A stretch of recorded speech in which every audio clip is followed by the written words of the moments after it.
you're here with T. And Matthew. And we are the Bing Zang Zoom podcast. Now, first off, I'd just like to say a big thank you to our fans in Florida, because upon looking at where we get some of the most plays, Florida has been holding us down. So thank you, Florida. Bing Zang Zoom loves you. There's a lot of jokes about Florida, but we love you guys. Yeah, so shout out to the Florida fans. And also, some of you fans in Florida, you might be Power Ranger fans, right? So we got some news. They actually have a Power Rangers convention in Florida. Oh, yeah? Look at Rangers that. Convention down in Florida. Interesting. All right, so tell the listeners what's going on with the Power Rangers right now, Matthew. So our a very close connected show to ours is the Illuminati. You might not know that, but they're good friends of mine, and they are people that I try to support as much as possible. They're the Illuminati. They recently broke. Yeah, it's a good name, right? They recently broke the story that Toei, which is a company out of Japan, and they make the Japanese version of Power Rangers called Super Sentai. They also make Dragon Ball and a whole bunch of other shows over in Japan. That Hasbro, the current owner of Power Rangers, is dropping any contract that they have with Toei. So going forward, there's not going to be any Japanese footage. They're not going to be basing the story off the Japanese versions. They're not going to be using the Japanese costumes or weapons or anything like that, which has started a lot of people being very curious of, are they going to continue the show? Are they going to go to just comic books? Are they going to go to just movies? Are they going to make original outfits and storylines and everything? So the future of the franchise is kind of up in the air. If you're a Power Rangers fan, this is an interesting time to kind of see what happens. If you're not a Power Rangers fan, maybe a new show will come out in its place that'll be big and popular. We don't know. And we'll make somebody a Power Rangers fan that maybe wasn't already. Yeah. A new production company just took it over too, which it's still owned by Hasbro, but is E1 Productions. And while they do like The Walking Dead and Burden of Truth and a lot of live action shows, for Hasbro, they've been doing My Little Pony and Peppa Pig and all these animated things. So maybe an animated Power Ranger series might be a possibility. Interesting. Yeah, I mean, that would be easier to accomplish some things with, but I feel like the animated versions just might not get over as well with the casual fan. I mean, it kind of depends. You think about like Transformers, they always do well in cartoons. G.I. Joe always does well in cartoons. Ninja Turtles, has always been a big thing. Power Rangers has been, its viewership has been dropping steadily the last several years. And that's because it's on Nickelodeon. And Nickelodeon doesn't actually have any advertisements for any shows on Nickelodeon that are not produced by Nickelodeon. So Power Rangers used to come on at noon. Now it comes on, I think, at 8 in the morning on Saturday with no advertisement for it. You can kind of see why the numbers have been dropping. So it wouldn't be surprising if Hasbro was wanting to kind of stop what they've been doing with Power Rangers and go to something that they know is marketable, like cartoons. Right. That's fair. So moving from the Power Rangers into another show, moving into Batwoman. And Batwoman's lead is left the show, and then now the lead has been replaced. So I don't know much about the new lead. Maybe you can inform the people a little bit better. But Javicia Leslie is the new lead. This is the first time I'm seeing anything from her or hearing anything from her. So, who is she? Is she? Do you think that she's worth the? Going to make Batwoman worthwhile? I have to say I don't know much about her either as a person. Okay. She's a very attractive girl, obviously, very, very young and athletic looking. Looks like she could play a superhero pretty easy. What's really interesting to me about this is that the character of Batwoman has been in the comics, Kate Kane, right? Been in the comics for a while. And when Ruby Rose was taken out of the show, they're taking the character of Kate Kane away. and replacing her with a new character. And the character's name is allegedly Ryan Wilder. And this was a thing that a lot of people were reporting on. I personally, because of my connections with that side of the business, I know that that was the name from the casting notice, and that's why people started reporting on this name. So I had been thinking, it's like, come on, guys, they use fake names in casting notices all the time. Who cares, right? Ryan Wilder, that's just some placeholder. However, when they announced the new what was her name again? Javisha Leslie. Yeah, when they announced Javisha Leslie, they had said playing Ryan Wilder. So I guess that is actually the character's name. Now, there's no Ryan Wilder in DC Comics. So the real question is, why didn't they go with a more well-known, Cassandra Cain, Stephanie Brown, somebody actually from DC lore? Right. And they could do a bait and switch kind of thing. They could say it's, there was I think Luke Fox in the comics had a sister that was named Tiffany, although she was a little kid. They could say, it's his sister who was long lost and comes back or something. They could tie it in, but at any rate, it seems like it's not any major character from DC lore. And that, to me, is a little bit upsetting. Yeah, it's interesting that, that actually would sound like the best way to go, because that would be the closest link to Batman that you can get, because, the new lead, she's African American. So maybe Lucius Fox, maybe that is the connection there, but it sounds like that would be the best connection. Anything else would just seem kind of random and have no, like, people like some sort of continuity, and that wouldn't really, I don't think that would hold up, in the court of the fans' opinion. Well, they do, race changes on the CW all the time.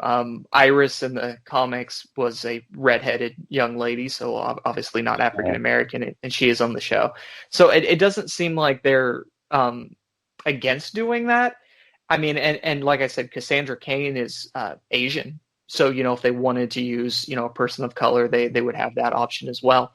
So it is interesting to kind of see, where they're going to take this. If it is a new original character, if it is Tiffany, or what they're doing with it. I mean, the actress seems fine. I'm just very interested if this is going to be a character that we know, or not, or it's a small character, what they're doing with it.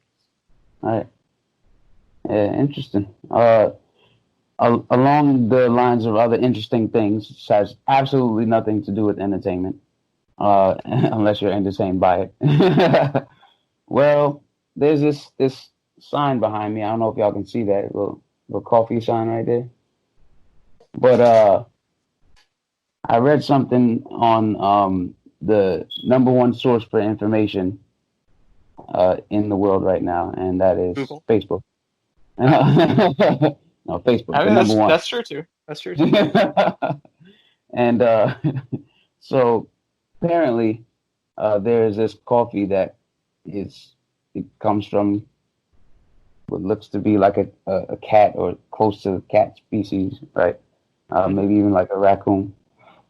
And this coffee is the most expensive coffee in the world. And basically, it is fermented dung, civet dung. And people use that for coffee. And, I don't really drink coffee like that, but that just took coffee completely off the list for me of things to do. They might try to spike it with a little bit of civet. I'm like, would you like some civet? Or civet. They might try to make it sound a little better. French civet. It up a little bit. Civet. Sprinkle something on it. I'm good. I'm not drinking your cat shit. Yeah, I mean, it's a particular kind of cat. And, from my understanding, what it does is it kind of ferments the beans to a certain extent, going through the stomach acid and everything. I from what I've heard, they what's the term? They get rid of the germs. They kill everything off. But I would need a lot more proof before I would personally try it. But they say that it's it's the most expensive coffee in the world. You said, right? So it's Yeah. like it's gotta taste good, I guess. I mean, I'm sure there's some quality that makes it the most expensive coffee in the world. Other than the fact that things take time. Like when the process takes a little bit longer, the price is gonna Sure. go up when there's more to the process, right? But I just can't imagine. Like, imagine if this was like a human, had something going like wrong or right with their digestive system, and there was only like a few of them, like 5 people out of every million that had this issue, and when they ate something, it came out a certain way, and then we drink. Well, we do have things that we consume that comes out of people. It's That's called true. cocaine. Oh, I thought you were gonna go with what comes out of animals. No. I'm just saying it comes out of humans' anuses. Yeah. Oh man. Well, moving right along. We've got a wise or crazy guy in Kanye West. That he's definitely been off his rocker when it comes to anything outside of music. I think when it comes to music, Kanye is he's a genius to me. I think he is like somebody that just, how some people have to try to do certain things. I think Kanye, it comes naturally. Like, he constantly is thinking about or has music in his mind. Like, his entire life is music. And sometimes that music can get chaotic. Sometimes you want to listen to a little, heavy metal. Sometimes you want to listen to a little dubstep or something that hits hard, right? And I feel like Kanye's life is a reflection of like different genres of music, to be honest. But the question here is, do you think that Kanye is smart or crazy? And if so, why? So Kanye, from my understanding, it came out recently, or maybe it's been out for a long time, that he is bipolar, right? Mm. And now that doesn't really affect your mental capacity, from my understanding, but it will affect your moods, right? Because essentially what it is you could talk about, oh, it's mood swings or whatever, but there's no cap on your emotion, from my understanding. It's like, once you're mad, you can continue to get that mad. Once you're sad, you can continue to keep getting more and more sad. There's no cap where a normal person is like, well, this is my max level of sad or whatever. And that being said, intelligence is a very, I guess you can measure it, right? Because you can measure your IQ and things like that. Right. But it can be, it can be very easy to let your emotions override your logic or override your intelligence and whatnot. I don't really know. I mean, I don't really know how intelligent Kanye is, but I think a lot of the things he does is very emotionally driven. Right. And that's not necessarily a bad thing. But I will say he personally has screwed up a lot of times because of that. Like back with the whole Taylor Swift thing, going up on stage because he was upset that Beyonce didn't win, right?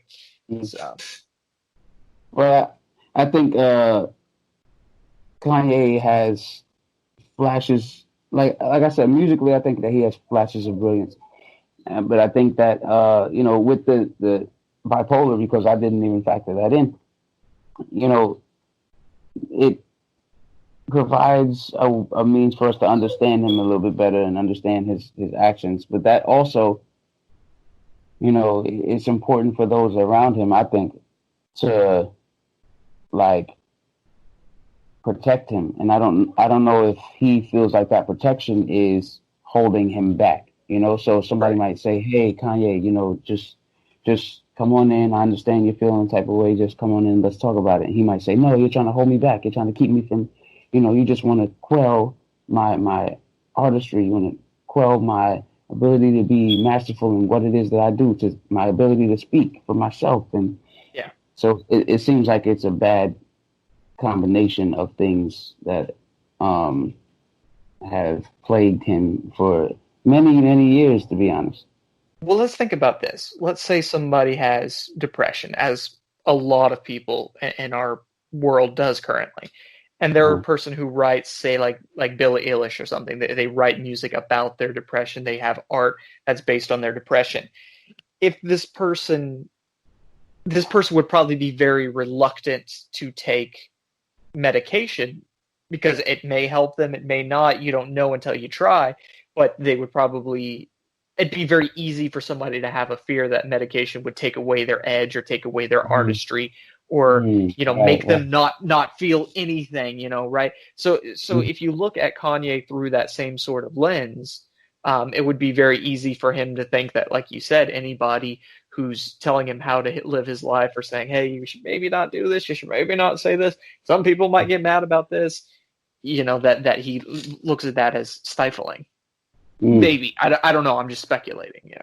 Yeah, same here. And it's not like you're gonna get insight, because even when you do get insight, it's like if the answer could be anything. And imagine what it's like going up to someone and asking, "Hey, what is it that you want?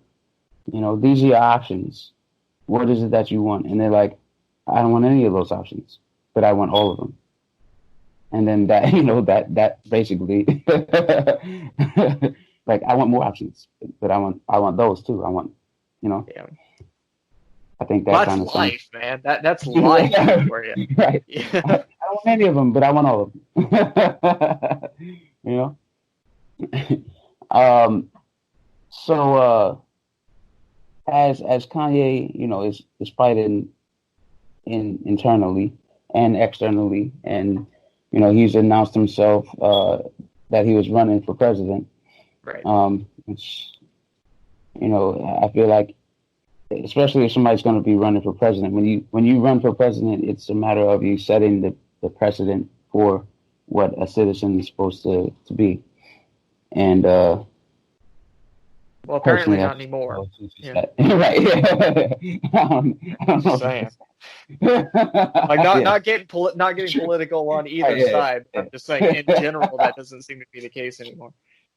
Um, but talking about Kanye, he also what keeps him popular a lot of times is the sort of craziness. So you do have to wonder to a certain extent if some of it is manufactured. Well, I know this is going to get people mad, but it's not going to get me canceled. Oh, I know this will get right, my right, no publicity is bad publicity kind of thing. yeah. But it's interesting that with Kanye, over this last year, he had been, and we'll try to keep our personal opinions of it out of the way, but he became very pro right side, red Right. hat and all that. And then lately he came forward and said, no, no, no, that was just my way of working inside the system and everything. Mm, Then he starts then he starts running for mm, president. Then he drops out. A lot of people are right, speculating right. that it's like, well, was that really his way of working inside the system and he didn't actually believe it? Or is he still on that side and he's trying to take votes away from the competition by getting them to vote for him? Like there's a Yeah. lot of things going on that people are speculating. And the fact is, we'll never really know the answer. Yeah, and it provides intrigue. I mean, when you don't know, it's intriguing to try to figure out what's going on with Kanye these days. Yeah. So much so that, guess what? He's a topic on our show. Yeah. Like, and so many others. And I think that is like exactly one of the things. If it's not exactly what he's doing it for, then he just doesn't mind it because it's a benefit. You know what I mean? Yeah, exactly. Um. So yeah. Well, outside of Kanye battling his demons, there's another fight that is scheduled Me and you. for September September 12th. We are going to see T versus Matthew in the very first The loser has to wear glasses match. Yeah. We could exchange each other. I've still been slimming down. You've got some weight on Yeah. me now. So yeah. I gotta make weight. I gotta make weight. Yeah, man. Looking good though. Looking good though. Yeah. All right. So now the fight that's gonna happen on September 12th is gonna be one that people have been waiting to see. They probably didn't think that they would see. They probably didn't even know they've been waiting to see it until now because it wasn't even a possibility before. But they've been waiting to see both athletes, come back to their prime and show some promise. And recently, we discussed Mike Tyson was making a comeback to boxing, right? And not full time, not full fledged, just some exhibition bouts. But who his opponent would determine the success of his comeback. You don't want it to just be Joe Schmo, and Although Joe's been doing pretty good lately, so right, yeah, right. Joe Schmo he's gotten his numbers up. Got a better record, yeah. But like, anytime you get in the ring, you run the risk of it not going your way. And even if it's Mike Tyson, at least if it's Mike Tyson versus Joe Schmo, and Joe Schmo ends up knocking Mike Tyson out, his legacy is not completely tarnished, but it is like a big stain on his legacy if that would happen. So you want to test yourself. You want to go against the best, right? And at first, there was talks about Mike Tyson fighting Shannon Briggs. Let's go, champ. That guy, right? And that was cool, and that seemed like it was going to be a decent bout because they're both from Brooklyn and they have respect for each other, and so on and so forth. But in the grand scheme of things, not everybody knows Shannon Briggs, which is odd. But, right? Seems like he's like one of the bigger names in boxing, but yeah, he doesn't get the credit that he deserves by any stretch of the imagination. Only true boxing fans and people who are fight fans kind of know his name, whereas Mike Tyson was knocking everybody out so much so that even people that aren't boxing fans, they know Mike Tyson. Right. But Mike Tyson needed somebody who was as big a name as him to come in and face him, and I think he has found that person. And they are set to fight September 12th. It'll be Mike Tyson versus Roy Jones Jr. Lord have mercy. Now, Roy Jones Jr., he's the guy that would go into a fight and just jab someone's head off, or hook them 3 times with the same hand. You expect maybe one hook because that's one of the more powerful hits. One hook and then they back away. It ends with a hook. Their combination might end with a hook, or it starts with a hook and then it's left, right, and things like that. But no, Roy Jones is just otherworldly in terms of his defense and simultaneously his offense. He would very front hand dominant. Right, yeah. And he would hit somebody 4 or 5 times with, before Roy Jones Jr., you might see 1, 2, maybe 3 jabs, right? Or maybe a double hook if the first one didn't go so well, right? They might have blocked the first one, then put their hands down, they'll come with a second hook. Roy Jones is the master at 1, 2, 3, 4, 5. And guess what? They all hit. 5 jabs or 5 hooks. And he's so fast and he's so talented that he was able to put his hands behind his back in the middle of fights and just dodge. We all remember that one. Yeah, right. Roy Jones, infinite respect. But the difference here is that Mike Tyson's coming from the heavyweight division. Roy Jones, he's always fought at lighter weights, but he did fight a heavyweight, really? I believe, at one point. And I thought he was a heavyweight, but I guess my memory's wrong. Yeah, he was a heavyweight for a short period of time. But I think that Roy Jones has the skills to be competitive there, But one thing that we don't want to see, unless there's plenty of room in between them, is Roy Jones putting his hands behind his back. Because let me tell you something. If he does that, his head is coming clean off. If he does that, he was in the vicinity of Mike Tyson's reach. Now, my question is, with Mike Tyson, are we going to make him wear one of those Hannibal Lecter, masks so he can't? Yeah. He has to wear one of those. He has to wear the mask while he's fighting. Not just the entrance. He has to wear it the whole time. No. Yeah, the whole time. So he's like, can't get at him. But no, actually, in all honesty, though, this seems like it's going to be a very interesting match. Two of the biggest names out there. I really wish the Shannon break ones would have happened. Though I just think that they're a little bit more like they kind of make up where the other one lacks. But I mean, I'm still think this could be a really good match. I'm really excited about it. And we talked about last time, but that footage of Tyson, man, when he's working those pads and stuff, that was impressive. Now, I did see some footage of Roy Jones Jr. Practicing his punches and whatnot, but he still has the footwork, which is a big part of it. I think he was slacking on the actual punches and stuff like that. But you never know, because sometimes they put out videos to make you think that they're not as good or not as up to par. Mike has something to prove. So he's gonna go right. He's gonna go hard in his videos. Like, I'm back. Whereas Roy Jones actually has been more consistent than Mike. Mike's been away longer. Whereas Roy Jones, he had his last fight more recently, and so that could serve to benefit him, or it could serve as a detriment. I don't know. Roy Jones is also an interesting case because, like we said earlier, he's very front hand dominating. He'll throw 1, 2, 3, 4, 5, all the up there, and a lot of martial arts, boxing in particular, but you see this in Muay Thai and things like that, where it's all the big shots come from the back end, stuff like that.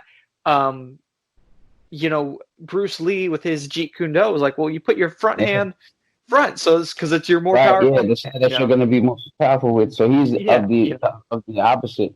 Yeah, fencing. You think about fencing. It's like you have to have your more powerful hand in front, and it seems like he almost is like an anti-boxer. Like he boxes, but with the rules that boxers don't typically do. His strategy is almost backwards.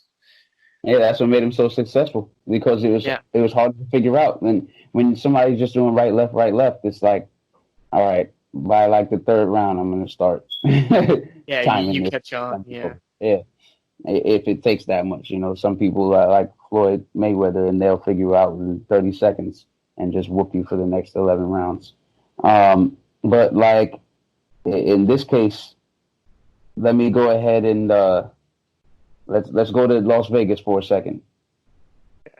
Who do you see winning this fight between Mike Tyson and Roy Jones Jr.? This one's really hard to say because, I mean, it's been so long since each one of them. I mean, even Roy, it was more recently, but it's still been a while. Okay. And that's the thing about that has always been interesting to me about any combat sport, but particularly boxing, is you could believe both people, because everybody, I'm going to win, I'm the best, you could believe both people heavily. And if somebody just steps slightly wrong, the other person could not even necessarily be a better boxer. It could just be the littlest thing. You step slightly wrong on your foot, you fall down and you fall into a punch. That's what makes it interesting. So I honestly, I would need more information before I could answer who I think would win. Right. Yeah, and that information might only come on fight night. It might be enough to where via training videos, hitting the pads is a little different than when somebody's in there trying to take your head off. Yeah. But nonetheless, the one thing that does show, these videos do show, is prep. How prepared are they? Yeah. And I don't know. Something just tells me that Roy was he was intentionally slacking on his video so that come fight day he has something to It's show and that always he a hasn't done possibility. before. Yeah, Always a yeah. possibility. I mean, that is something For that is me, pretty common. yeah, if it were me, I would not want to show Mike Tyson what I'm coming with because he's gonna have the offense for it. Yeah. So I wouldn't want to show him much of my offense. Footwork, that's one thing, just to show people I'm prepped, and that's exactly what Roy Jones was showing that he still has is the footwork, bobbing under the ropes and whatnot to a beat, mind you, and everything. So Yeah. yeah, he definitely has the rhythm. So speaking of things that you should see, we're gonna shoot over to Matthew's movie picks. So, Ba-ba-bum. So so right what? now,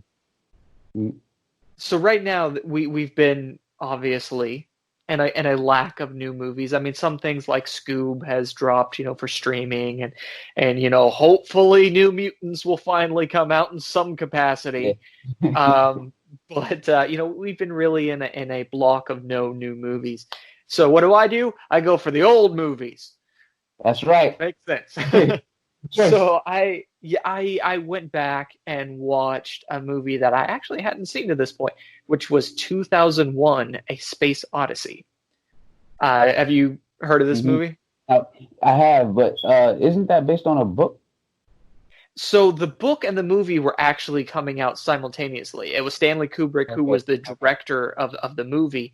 He partnered up with a writer, and they decided to sort of co-produce these things to have them correspond with each other. So yes, there was a book, but it was not based on a book. Right. Right. Right. Which is a practice that eventually became kind of a thing for a little while. But essentially, what 2001: A Space Odyssey is came out in 1968, I believe. Um, God, it's so hard to describe. It's about these monoliths, these giant pillars that kind of keep appearing over time, and what that means for the development of our society. So it starts off with the dawn of man when you have the monkeys and monkeys learning how to use tools. Then it flashes forward to several years later, thousands and thousands of years in their future, which is slightly in ours, of the newest tools, which are spaceships and all this stuff. But what's really Mm. interesting about the film is not the story per se, because a lot of people don't really know what it's about. It seems to be the sort of thing where people are like, no, it's about this. No, it's saying this. No, the ending Right. means Right. this. Mm. Right. But what's really interesting about it is a movie that came out in 1968, before we went to the moon, Mm. has such incredibly it, to look at it is any if you watch that movie and pause it at any point, you can see some sort of technology that does exist now that wasn't Mm. even thought of at that time. You could see what it really looks like to go into space before we ever went into space.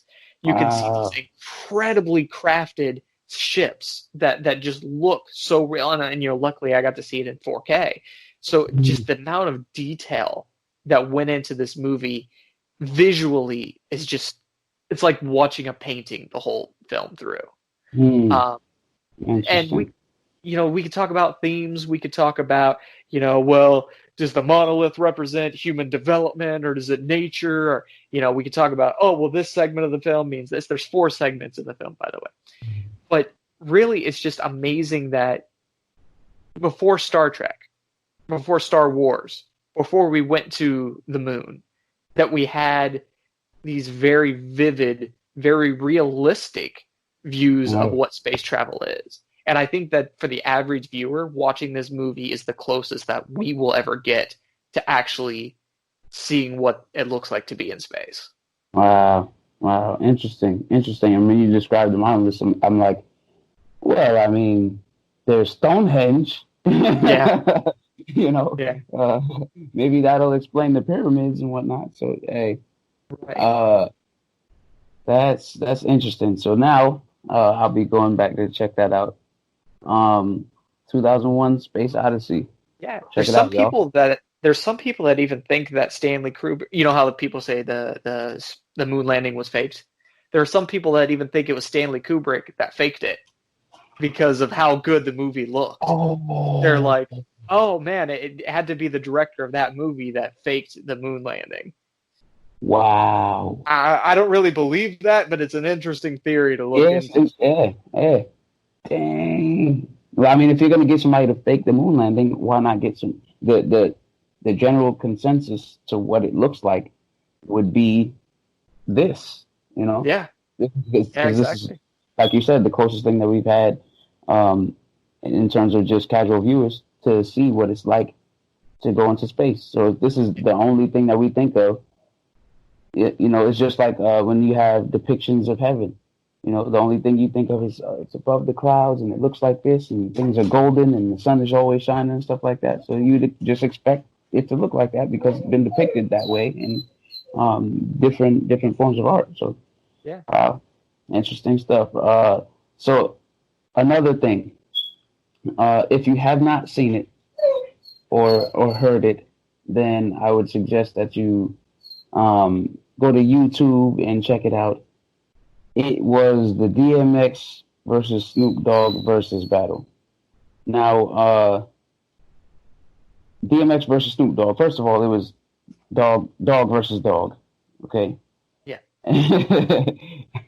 and um, this to me was the biggest versus battle.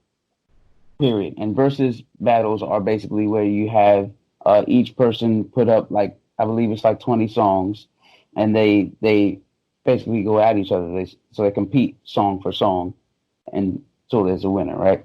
And Mhm.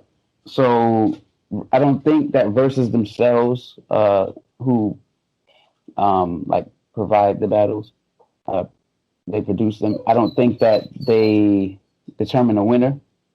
Um, but like other places and other people and other blog sites and stuff like that, they determine winners, right?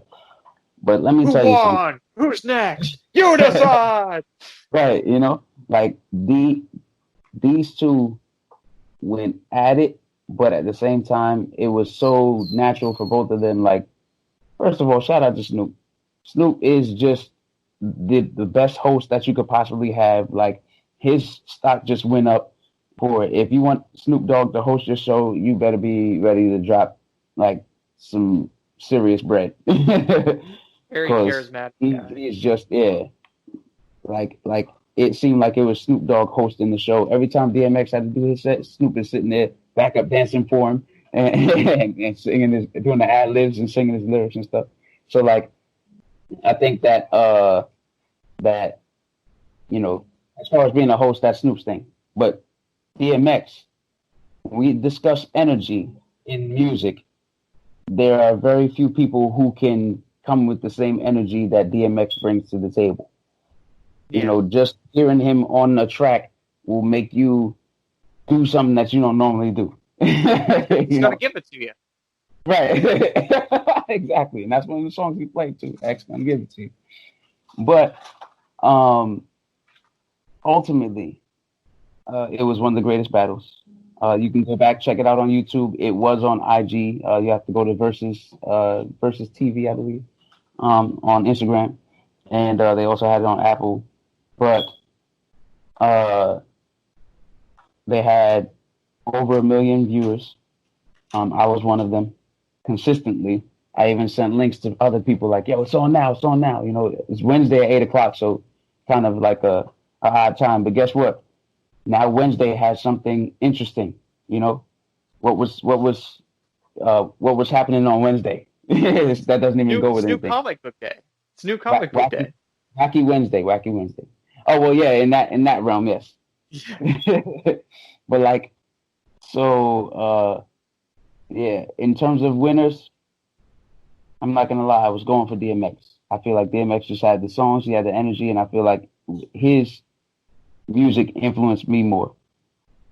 However, upon watching the versus battle, it just seems as though Snoop's amount of hits just surpassed DMX. Like when they stopped, Snoop probably still had like so many more hits to go. You know when they stopped, and then on top of it, at the end, Snoop was I think your camera fell. oh on top of it, got me now. There you go. Yeah, got you now. Top of it, Snoop was like just the best host. He started freestyling at the end. He told the DJ Swiss Beats was DJing, and he told him to put on put on a beat, and then they just started freestyling, and he tried to get DMX to freestyle, and DMX was, at that point, he used up all his energy, so he was a little like, I have something for that, but he was trying to hold it back, and Snoop was like, nah, this is it. We on right now. Let's do it.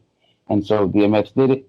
Like, it was just, yes, while it was competitive, it was also like two dudes going out there and having fun. And now I just want to see them in concert once everything is all said and done, man. I want COVID to go away. Just disappear the same way it came in, so we can go to the Snoop Dogg DMX concert, call it the Dogs for Life concert or something like that, because that thing was excellent. You would want them to perform together, or one be like the opening act? And no, I would want them to perform. They can go like instead of doing it as one of them being the opening act, they can do DMX. He comes on, he does one song or two songs. And then Snoop comes on, he does one or two songs, and then just back and forth like that, because both of them are on the same level in terms of their stardom.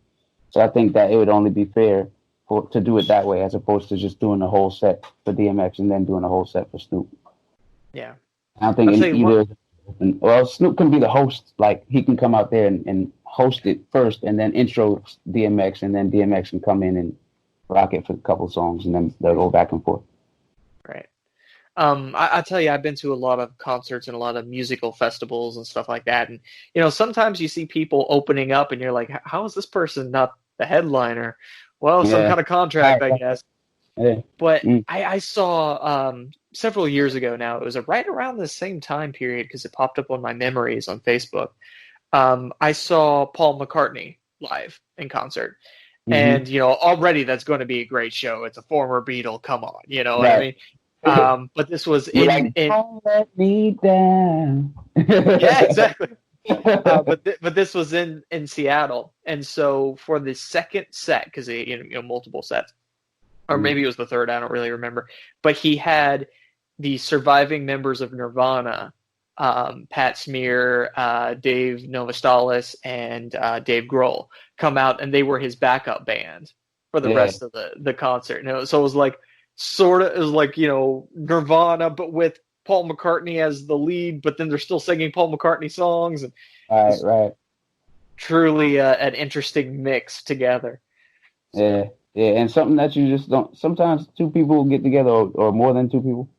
Yeah. Sometimes artists get together, and at first you're like, that would never work. If somebody would have told me like Snoop and DMX in the same place would put on as much of a show as what they did, I would have been like, nah. Like, I feel like I would have thought that DMX would have just been more like, give me the mic type stuff. Like, it's my show. Like, I'm gonna show y'all what I do, But man, Snoop was and it was a perfect energy, because had it been somebody else, like, I don't think DMX could have just done that with just any old person. Because if there was somebody else that kind of, had some type of reserves, or had some type of, some type of stale energy or spiciness to them, it might have went left real quick, But Snoop is, like I said, a great host. He was just there to watch DMX shine, man.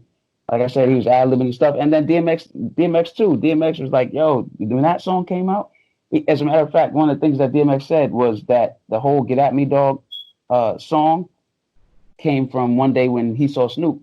And Snoop was leaving, and Snoop told him, I was like, all right, man, get at me, dog. And then he was like, oh, yeah, I'm going to take that. I'm going to flip that. And he turned it into the song, Get At Me, dog. So, like, that was real cool of them to sing each other's praises, while they're still here, and give each other their flowers while they're still here, Right. Which is not something you see enough, so much of it's competition, particularly in the rap world. It's all, I'm the best, I'm the, so it's nice to see kind of the flip side of that. Yeah, absolutely. Yeah. Well, we've made it to the flip side of the Bing Zang Zoom coin. So, I'm T, he's Matthew. And we'll see you next time. Farewell. Peace.